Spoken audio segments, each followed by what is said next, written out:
Bismillah dal leen ak jàmm ñu dikk ak yéen ci li gën a fës ci yéenikaay Le Témoin quotidien la ñu koy doore mi xëy di wax ci lu ñeel wàllum contre-performance supposée des recouvrements de l'État selon le FMI mu ne la démenti par les recettes exceptionnelles de la DGID. Les hommes de Abdoulaye Dièye ñoom nag amoon nañ lu toll ci 1700 milliards yoo xam te jot nañ ko recouvrer ci fin août waaye tamit yaakaaru nañ ne dinañu àgg ci 2000 milliards fii ak njeexitalu octobre noonu la ko journal bi di Témoin quotidien daal di xamte enquête yéenikaay moom itamit xëy di wax ci wàllum crise de l'endettement mu ne le Sénégal face à la tyrannie du FMI fi mu toll yi nag FMI mooy jaay doole réewum Sénégal ci lu ñeel wàllum endettement mu ne le Sénégal est confronté à une dette écrasante limitant sa capacité à s'affranchir des bailleurs internationaux bor bi nga xam te réewum Sénégal amee na ko jéggi na dayoo loolu jamono ji la waaye tamit lu ñeel renégociation contrat ci wàllum pétrole ak gaz la nga xam te ni jamono ji la moo ko yéexal daal mooy bor boobule ak yenn ci bailleurs étrangers yi nga xam te ne daanaka dafa mel ni ñuy chantage réewum Sénégal Moussa Dembélé na la nga xam te ne daal dina koy xamle daal mooy dañu war a woon ginnaaw FMI mi nga xam te ni fi mu toll na yoon wa nga xam ci bëgg na ci teg Sénégal jëmul kanam. Les Échos yéenikaay moom tamit xëy wax ci li nga xam te moo ñeel wàllum politique mu ne putsch électoral du pouvoir Pastef l'opposition se gonfle et engage le combat ñi nga xam te ñoom ñu nekk ci ku jëkk politique gi jamono ji leen nekk fas yéene fippu jàmmarloo ak nguurug Sénégal gi ñu jàpp ne daf leen di jaay doole ci wàllum politique l'appel passe de 70 à plus de 100 partis et mouvements kuréel googee nga xam te ne samp nañu ko démb daal dinay jóge ci juróom-ñaar fukk dem ci téeméer ak fukk ci ay parti politique ak i mouvement yoo xam te ñoom ñëpp ci ku jégi la ñu nekk jàmmaarloo ak nguur gi ci jongante législative yi nga xam te moom la ñu dëgmal loolee moo di seenu xemamteef noonu la ko Les Échos yéenikaay daal di xamle Walfadjri quotidien ne ñu nag lu ñeel wàllum législative ces autres adversaires de Pastef yeneen i adversaires yoo xamante ni parti Pastef daal dina koy am journal bi dikkaat na ci alliance pour la transparence des élections Khalifa mobilise contre Sonko Khalifa Ababacar Sall jamono ji nag mu ngi boole ku jëkk politique gi ñoom ñëpp ngir ñu daal di àndandoo doon wenn say daal di jàmmaarloog Ousmane Sonko jàmmaarloog waa Pastef ak ñi xam te ñoom ñoo fare ci coalition Diomaye président ngir nag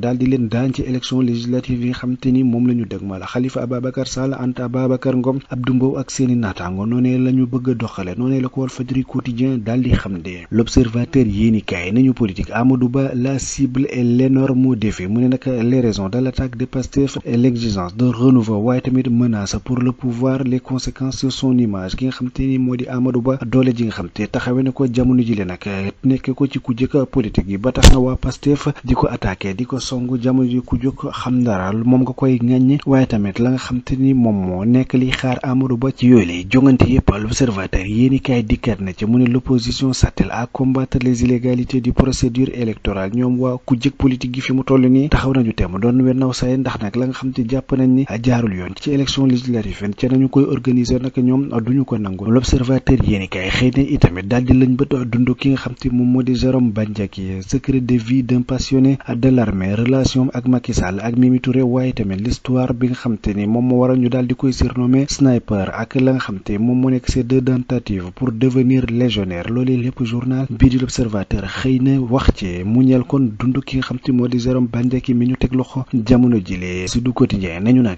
ki nga xam te moom moo di ilimaani jëwriñ ji Ousmane Sonko jël na luy tolloog fanweeri dogal ngir nag lu ñeel ubbiteg école gi jaar yoon noonee la ko xamle mu ne l'état avance ses pions jamono ji la ñu bëgg daal mooy ubbiteg école gi am ci anam bu mucc ayib le grand panel nañu nag lu ñeel wàllum organisation législative anticipe l'opposition s'attelle à alerter ñi nga xam te ñoom ñoo fare ci ku jëkk politique daal di sos lango gu yees gu ñu tubbee atel ñoom nag fi mu toll na ñu ngay fippoo ko dànkaafoon la nga xam te noonee la ñu nar a taxawale yooyu lay jongante daal ñoom ànduñu ca te nag ñu ngay wax la nga xam te moom la ñu cay naqarlu vox populi dikkaat ci mbir moom ni ñu l'opposition met la pression sur le régime ndax ni ki dem luy tolloog téeméer ak fukk ci ay parti politique ak i mouvement ñoom ñoo daal di àndandoo defee naw say daal di taxawal mouvement atel la nga xam te bëgg nañu ko nag mooy nguur gi xoolaat nañu fas yéene doxalewaat lii di élection législative yi ci biir réewum Sénégal Ngagne Demba Touré ci biir vox populi di tonto mu ne nag que cela plaise ou non on va redresser ce pays on va céder à aucune forme de pression danañu jubbantiwaat réew mi te itam du kenn koo xamante ne ni da nga nañu teg pression ba ñu daal di deltu gannaaw ci nga xam te noonu la ñu ko bëgg a doxalee loolee di kàddu Ngagne Demba Touré ci vox populi journal bi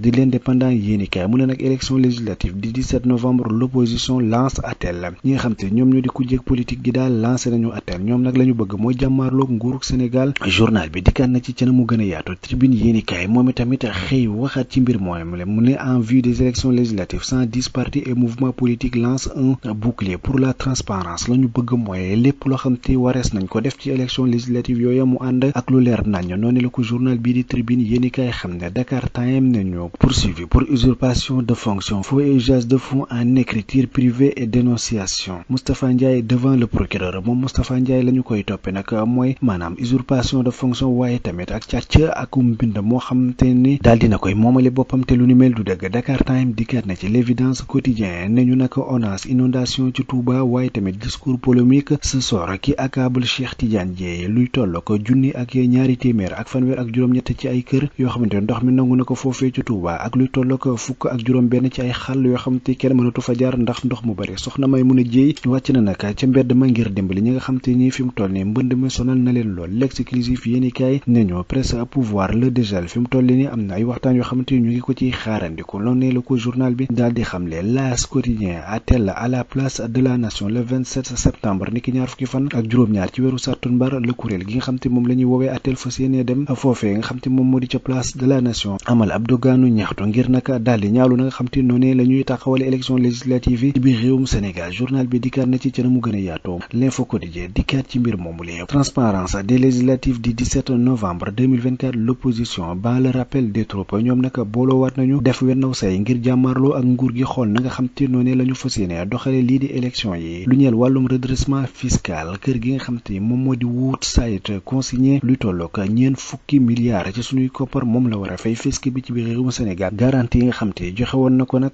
waa impôt ñoom ñoo koy laaj jamono jile nag ndax ñu ngi ko déposé woon ci site banque Sénégal ak fa nga xam te moo di ca caisse de dépôt et de consignation waaye tamit quittance ba nga xam te ni moom moo doon firndeel mbir moomule daal dinañ koy joxe tamit waa tribunal nag ñoom fi mu toll nii daanaka may nañ leen sursis di xaarandi ku ñu daal di àtte boobu lépp le dossier ni ki juróom-ñaari fan ci weeru novembre bi ñu dëgmal noonu la ko journal bi di libération yéenekaay daal di xam ne waaye tamit journal bi dikkaat ne ci jàpp ki nga xam te moom moo di Jérôme Bandiaky mu ni nag ni ki démb daal dinañuy amal ab perquisition ci këram ga nekk ca Mbour noonu la ko journal bi xam ne lii quotidien moom itam dikkaat na ci élection législative yi mu ne ATEL dénonce un putsch électoral ñi nga xam te ñoom ñoo di waa ATEL di làng gu yees goo xamante mu nga ci ku jëkk politique gi ñu ne nag ñoom putsch électoral daal moo am ci biir réew mi maanaam ñi nga xam te ñoom ñoo di waa nguur gi daanaka dañuy leen jaay doole fuqati li nga xam te moom moo nekk seenu ko moomeel rawatina nag na nga xam te noonu la ñu bëgg a doxale ci wàllum élection yi réew mi quotidien moom itamit dikkaat ci wàllum processus électoral boobule mu ne nag ñi nga xam te ñoom ñoo di waa ATEL danañu amal ab manifestation ci biir réew mi ni ki ñaar fukki fan ak juróom-ñaar ci weeru sàttumbar foofee nga xam te moom moo di ci place de la nation le ministre de l'intérieur rencontre les acteurs ce samedi ni ki gaaw gi ñu dëgmal la jëwriñ ji yor lu jëm ci wàllum biir réew mi war a dalal ñi nga xam te ñoom ñoo fas yéene taxawal boobu lépp doogaayu ñaxtu noonu la ko journal bi xam le lu ñeel wàlluma muuraay ci biir l'école yi ki nga xam te moom moo di ilimaani jëwriñ ji Ousmane Sonko dikkaat na ci mbir moomu la nga xam te ni xam le na ko daal mooy bu ñu dàq benn tout tànk ci daara yi ren ji la noonu la ko xam le nañu bàyyi ñëpp ñu jàngi ci école yi nga xam te fa la ñu bindu ku ci bëgg a muuru nga muuru ku ci bëgg a solu coleen nga xam te moom nga bëgg bu méngoog yoon nga daal di koy def noonu la ko journal bi xam te le quotidien yéenekaay nañu nag lu ñeel wàllum préparation de la rentrée l'état remet le voile li nga xam te ñoom ñoo di nguur gi daal dugalaat nañ li nga xam te moom moo di col gi le ministre de l'éducation doit soumettre un arrêté qui met en conformité les règlements intérieurs des établissements de la constitution li nga xam te ni ñoom ñoo di jëriñ yor lu jëm ci wàllu njàng meeg njàngale mi ci daaru yu tuuti danañu nag daal di jébbale benn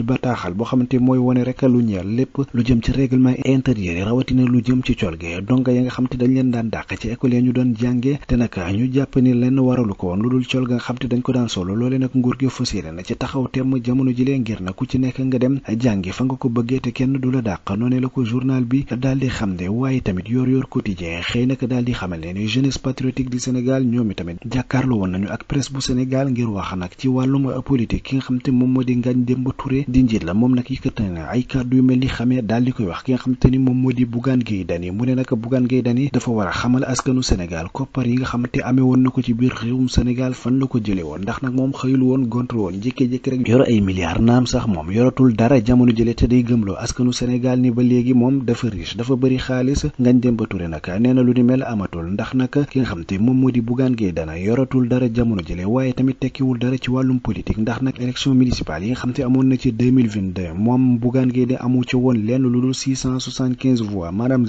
0,5% te tamit Bougane Gueye Dany jamono jëlee li nga xam te mu ngi koy wax di wax ju jaarul yoon yëpp bëggu ci lenn lu dul ñu daal di koy jàpp yóbbu ko ci kaso bi ngir nag mu victimiser wu ngir gën a mën a tekkiwaat dara ci wàllum politique waaye lu ko neex na wax lu ko neex neex na def ndax kenn du ko xoromal kenn du ko lijjanti noonee la ko ki nga xam te moom moo di maître Ngagne Demba Touré daal di xam ne ci biir journal bii di Yoor Quotidien mbokk yi mu nekkoon li gënoon a fës ci yéenekaay ñu doon leen ko dégtal di leen jox dig daje ëllëg incha allah.